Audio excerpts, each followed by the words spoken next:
Hello, I'm Kelly Byrne, Downingtown Area School District's Coordinator of Assessment and Accountability. This presentation is going to be about School Performance Profile, which is also known as SPP.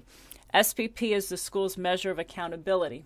Schools receive a score based on a 100-point scale with the possibility of additional extra credit. Districts do not, however, receive such reporting. Districts only receive required federal reporting measures, which was pretty much what the district and the schools used to receive when they received school and district report cards. On this slide, SPP indicators of academic achievement, you'll see what districts are given credit for in regards to achievement. Achievement makes up about 40% of a school's SPP score. Math, reading, science, and writing results come from the PSSA, the PASA, which is the alternative assessment, and the Keystone exams. 9th through 12th grade does not receive a separate writing score because the students take a lit exam for that grade level. 2014 was the last year for separate writing results in grades 5 and 8. In 2015, there will be an ELA, or English Language Arts Assessment, which is reading and writing combined for the PSSAs in grades 3 through 8. So if we take a look at this, all the grade levels K through 5, 6 through 8, and 9 through 12 receive credit for mathematics via either for the PSSA or for the Keystone Algebra 1. All 3 grade levels receive credit for reading for the PSSA in third grade in grades 3 through 8 or for the Keystone Lit exam at the high school level. All 3 also receive credit for science, and at the high school that is the Keystone Biology test. This year, only K through 5 and 6 through 8 receive credit for writing. And like I said before, this is the last year for separate writing scores. The high school levels also receive credit for what's called Industry Standards-Based Competency Assessment. That's an assessment that students take if they are attending or enrolled in a career and technical education program. Students scoring competent or advanced on the NOCTI helps districts or schools to receive credit for this data element. Elementary schools receive credit for grade 3 through grades 3 reading for PSSA for the PASA. Grade 3 reading is seen as an indicator or a predictor of future academic success, so districts and schools are given extra credit for that. Because this grade level for reading is called a make or break benchmark in a school's educational development. Downingtown's average score for grade 3 reading is about 89.6%. High schools are also given SPP credit for the percent of 12th graders who scored 1550 or higher on the SAT or 22 or higher on the ACT taken at any time while these students were in high school. Next is SPP closing the achievement gap for all students. This performance measure represents the success in closing the achievement gap for all students via the PSSA, PASA, and Keystone exams. Much of this did not count, however, in 2012-13 because that was said it was going to be a baseline year, so it did not count. However, math, reading, writing did not count in 2014 either. Reason being, for math and reading, even though the test was not supposed to change, we did see in another presentation on the PSSA that the test scores did change. Science did count, however, this year based on the fact that that test did not change. So the science baseline year was last year, and it would basically if a district or a school closed the achievement gap, maybe not even all the way, but did show improvement, they were given partial credit for what they had closed. All right.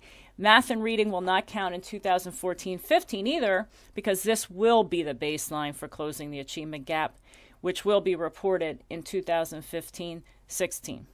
Some of the reasons that they did not report it this year is because 2014 was the last year of the old PSSA. 2015 will be the new PSSA.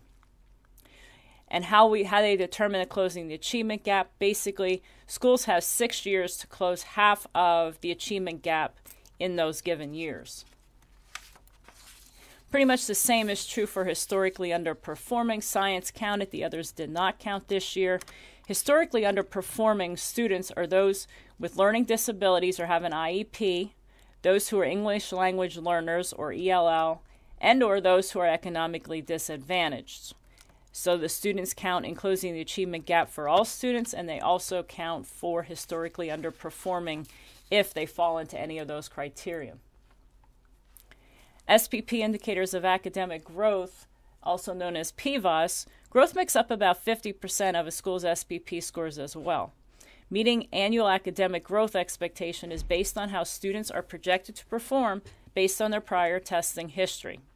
Many say that this is a fairer judge of how students or what students have learned this year rather than achievement. So the big questions are, did students perform as well as they were expected to perform? Did they maintain, which can be referred to as keeping status quo? Did they perform better than expected, or did their performance not meet expectation? This is comparing the same cohort of students to its expected performance based on its prior year's performance. So each group of students or each cohort of students serves as its own control group.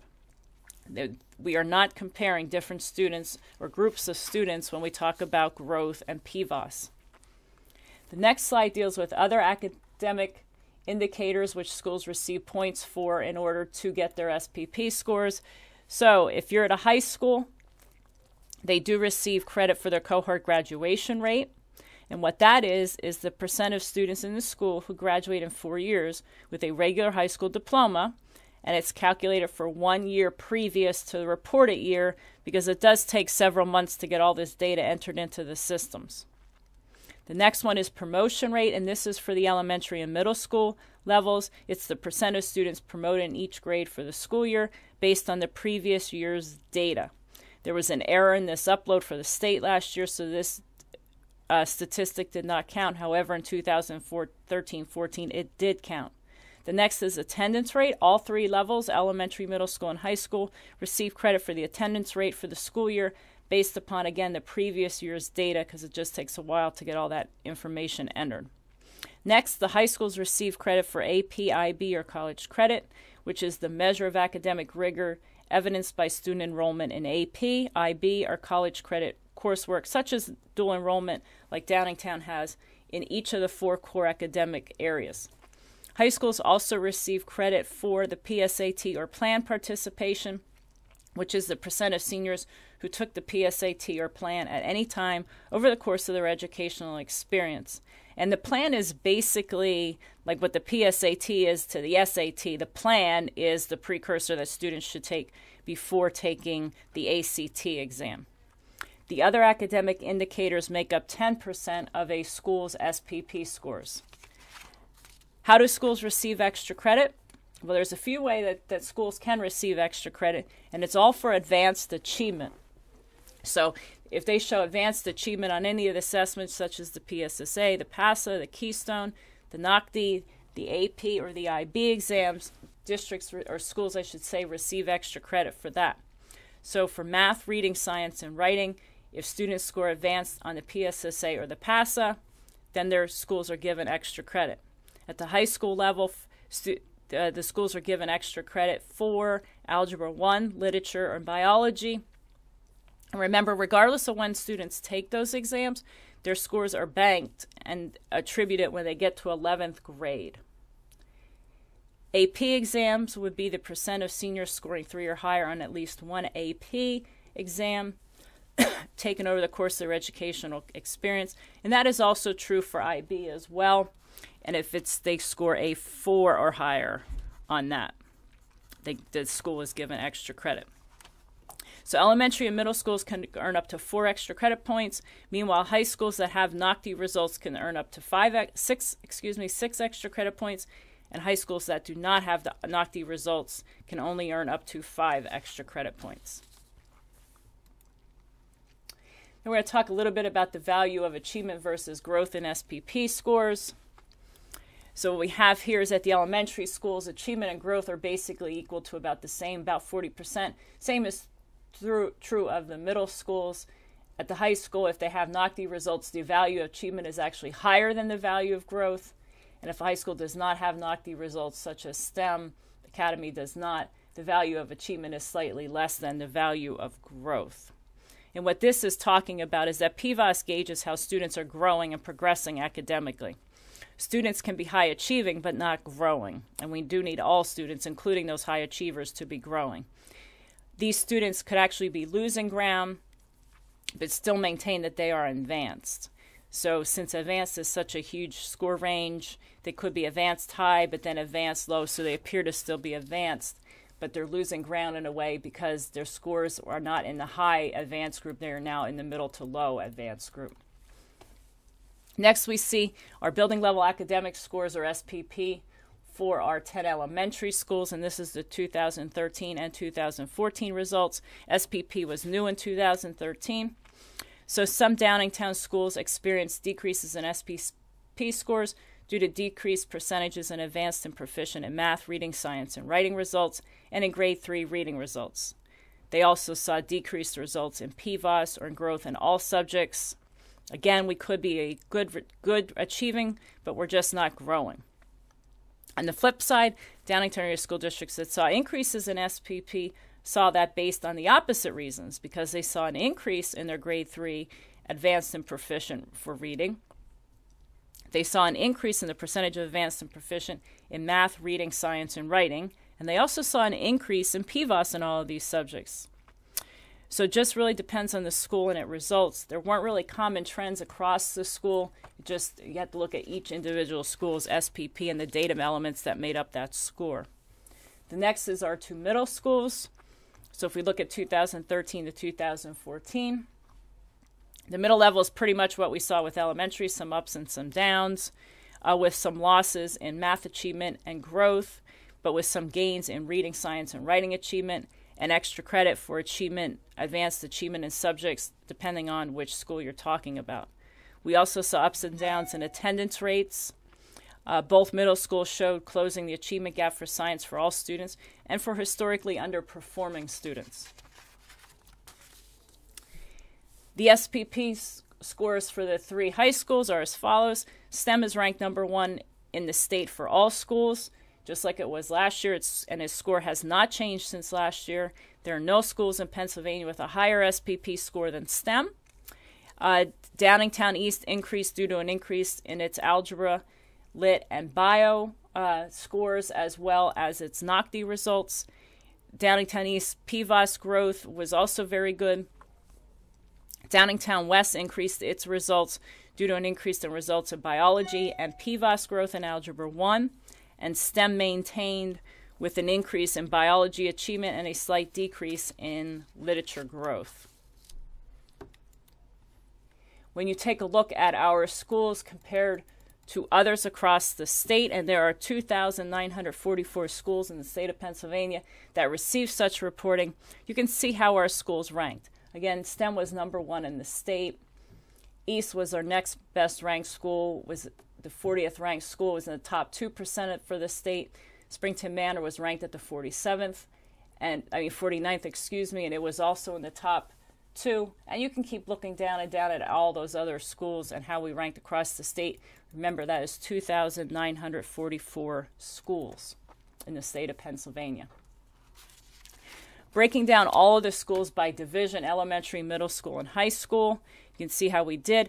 When districts receive this data, you receive it as one big group. There is no divisions. There's no breaking it up. Elementary, middle school, and high school are all together. So it comes as one big list, and then if a district so chooses to break them into the grade level configurations by division, then the district has to do that for itself. And that becomes a little tricky because not all PA school districts configure their grade levels such as Downingtown does, such as K through 5, 6 through 8, and 9 through 12.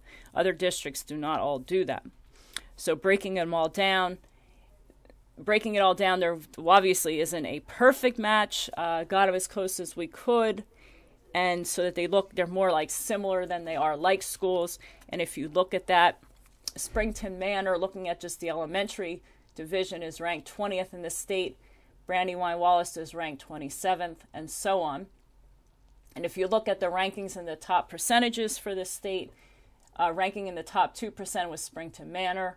Ranking in the top 5% was Brandywine Wallace. Ranking in the top 10% was Euclid Hills, and so on with those other rankings that you can see there up to and including the top 40th percent. Looking at the secondary division, there are 913 middle schools in the state of Pennsylvania. Lionville Middle School ranked 17th, and Downingtown Middle ranked 52nd out of 913 schools. Lionville Middle School was in the top 2%. Downingtown Middle School was in the top 6%. Out of 681 high schools or similar schools across the state, STEM did rank number 1, East ranked 21st, and Downingtown West ranked 44th. STEM was in the top 1% for the state. Downingtown East is in the top 4%, and Downingtown West was in the top 10%. We can also look at this across the county and see how our schools did based on the county. Springton Manor ranked 2nd, Brandywine Wallace ranked 10th, and so on. You can look out of that. And there are 58 elementary schools in Chester County. Looking at the secondary division in Chester County, Lionville Middle School ranked 3rd, Downingtown Middle School ranked 6th, and that was out of 16 schools that did have reporting. However, there are 17 middle schools in the county. And looking at the high schools, of which there are 17 in Chester County, STEM ranked 1st, Downingtown East ranked 4th, Downingtown West ranked 8th. If you have any questions about SPP and want to take more detailed look at all these results and how all these calculations are made, you can refer to this website, because that is where the PA school performance files are housed. You can also contact me, and my address is on the district website. And thank you very much. Have a nice day. Bye-bye.